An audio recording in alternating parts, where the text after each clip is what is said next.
Quando o tema é reivindicação no transporte público, o assunto dá pano para manga entre os usuários do sistema. A melhoria da estrutura primeiro, os terminais estão caindo em cima das nossas cabeças, os banheiros você não consegue entrar de jeito nenhum. A segurança da gente, cadê a segurança da gente que a gente não tem? Nos ônibus, os assaltos. O que está faltando nesses ônibus? Muita coisa, educação, esse pessoal que pula as borboletas, sabe, que eu acho horrível isso. Embora haja uma variedade de reivindicações de acordo com cada comunidade, um ponto em questão é a unanimidade entre os entrevistados. Olha, eu acho que o principal problema é a questão do tempo, né, dos ônibus, porque demora muito para passar. Eu acho que é muito em razão da questão também de uma logística de divisão das linhas, né? Eu acho que tem linhas que tem muito mais ônibus do que outras e isso acarreta na demora maior de ônibus para outras linhas. Mais agilidade e para a gente ficar menos tempo esperando, para o Guajará, por exemplo. Meu Deus do céu, ali é um fim de mundo, é um horror. Carro para ali demora demais.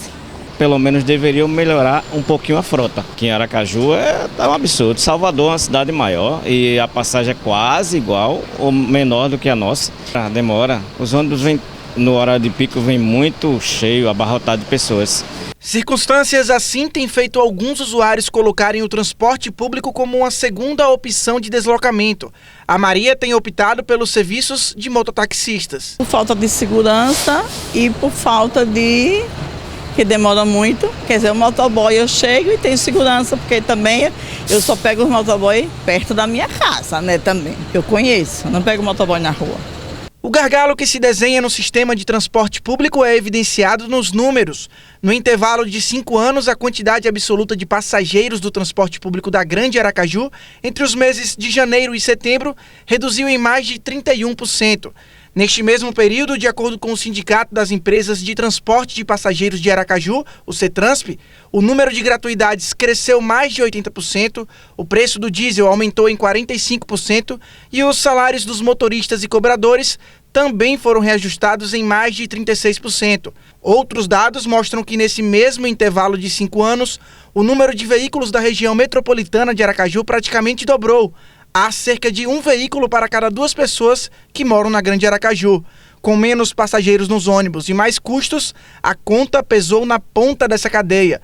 No final de 2018, a tarifa do transporte público saltou de R$ 3,50 para R$ 4,00. Um reajuste de quase 15% que pesou no bolso dos usuários. Aqui em Aracaju tá um absurdo. Salvador é uma cidade maior e a passagem é quase igual ou menor do que a nossa. E tem várias opções, né? A situação piora com a concorrência que o sistema de transporte público ganhou nos últimos anos. O serviço de mototáxi, que não é regulamentado, a presença de motoristas fazendo o transporte clandestino e, mais recente, a concorrência com os aplicativos de transporte. Nessa quebra de braço, adivinha quem sai perdendo? Qual é a alternativa que se tem além do transporte coletivo? O problema principal do transporte coletivo é que a qualidade não tem avançado. O povo hoje o usuário dá muito valor ao tempo de deslocamento. Por conta desses engarrafamentos, de questões de segurança, de questões de desconforto, as pessoas deixam de utilizar o transporte coletivo e procuram uma alternativa. Qual seria essa alternativa? Transporte alternativo, transporte clandestino, tá? E outras alternativas como bicicleta, que poderia ser uma alternativa importante, mas tem o problema do clima nosso aqui, né? Que cai num ciclo vicioso. Transporte coletivo, por falta de qualidade, de conforto, ele perde usuário. Perdendo o usuário, é preciso que a tarifa seja mais alta para compensar o investimento no sistema. Essa tarifa mais alta passa a afugentar cada vez mais o usuário. Com todo esse cenário contrário, é preciso investimento em um conjunto de medidas que façam o transporte público voltar a ser atrativo. Especialistas apontam que é preciso reduzir o tempo de percurso das linhas. Isso passa diretamente da priorização dos ônibus nas vias públicas. Para esse professor especialista em mobilidade urbana, trânsito e transporte, o conforto dentro dos ônibus é um elemento importante, mas o que mais tem pesado nessa evasão de passageiros é o tempo de deslocamento. Não adianta eu ter um transporte público que vai estar sempre disputando espaço com o transporte individual.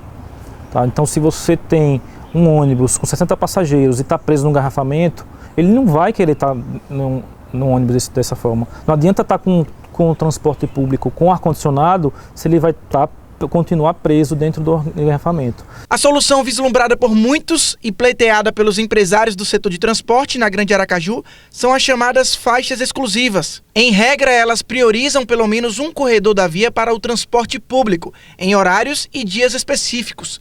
O sistema permite que os ônibus sejam até 40% mais rápidos nesses corredores, diminuindo o tempo de viagem e o consumo de combustível quando eles ficam presos em engarrafamentos. Não tem sentido a gente distribuir as vias de forma desproporcional. 30% da população é transportada pelo transporte individual e ele hoje consegue utilizar 70% das vias. Por enquanto que o transporte público leva em torno de 75% a 80% da população e só tem acesso a 20% a 30% das vias. Então, o que a população pede é uma distribuição justa do uso do espaço público. Alguns corredores da capital já tiveram a implementação da faixa exclusiva, só que a medida foi alvo de contestação e chegou à justiça. Enquanto o mérito do processo não é julgado, as faixas continuam vigorando na Avenida 13 de Julho e Beira-Mar, por exemplo. O problema é que nem todos os motoristas respeitam a exclusividade. O transporte público, aliás, deve ganhar novos corredores exclusivos em breve. O mais expressivo é o da Avenida Hermes Fontes, onde a faixa exclusiva será no canteiro central da avenida. Apesar de defender a priorização do transporte público nas vias, Magno vê com preocupação essa expansão de corredores. O Estatuto da Cidade pede que faça um plano de mobilidade. Então, Aracaju não tem plano de mobilidade por enquanto. Então, foi feito um estudo em 2012 pelo atual gestor. Não foi feito, não é um plano, é um estudo. Depois foi feito um novo estudo em 2015 pelo gestor anterior, só que isso não foi enviado para a audiência pública com DURB e câmaras de vereadores. Então nós não temos ainda um estudo, nós não sabemos ainda quantos corredores devem ser feitos em Aracaju. Se são 4 corredores, são 10 corredores.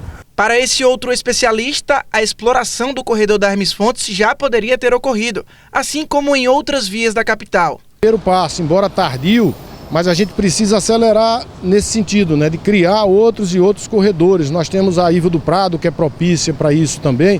Temos um canteiro central que pode sim ser utilizado para vias de circulação de transporte coletivo. Temos a Augusto Franco, a chamada Rio de Janeiro, que também é outra alternativa. Então pode-se pensar, planejar já em ter um sistema utilizando aquela via férrea.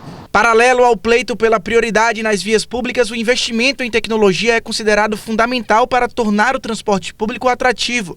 Nos últimos 13 anos, as empresas investiram 16 milhões de reais no sistema da Grande Aracaju. Só que o atual cenário não é otimista para grandes investimentos. A crise, ela de certa forma afasta a chegada de novas tecnologias aqui no sistema? Claro.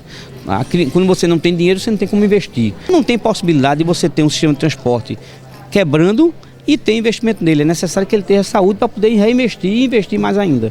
Para o engenheiro de transporte, o momento é de ser criativo e pensar até mesmo numa reinvenção do modelo de transporte tradicional. Criar plataforma de embarques no mesmo nível de acesso dos ônibus sem precisar ter degraus. Por que não se cobrar passagem fora dos ônibus para que não tenha aquele acúmulo de pessoas fazendo fila no acesso aos ônibus? A bilhetagem eletrônica por período, por tempo, por percurso. Pequenas propostas que podem melhorar substancialmente o deslocamento dos veículos. A priorização dos ônibus coletivos nas vias públicas, além de atender diretrizes do Código de Trânsito Brasileiro, reduz a emissão de poluentes no meio ambiente com mais carros nas garagens. Em um trânsito cada vez mais estrangulado pelos automóveis particulares, os próximos anos emanam desafios que põem no centro desse conflito urbano as pessoas que mais precisam de um transporte público com a mínima eficiência.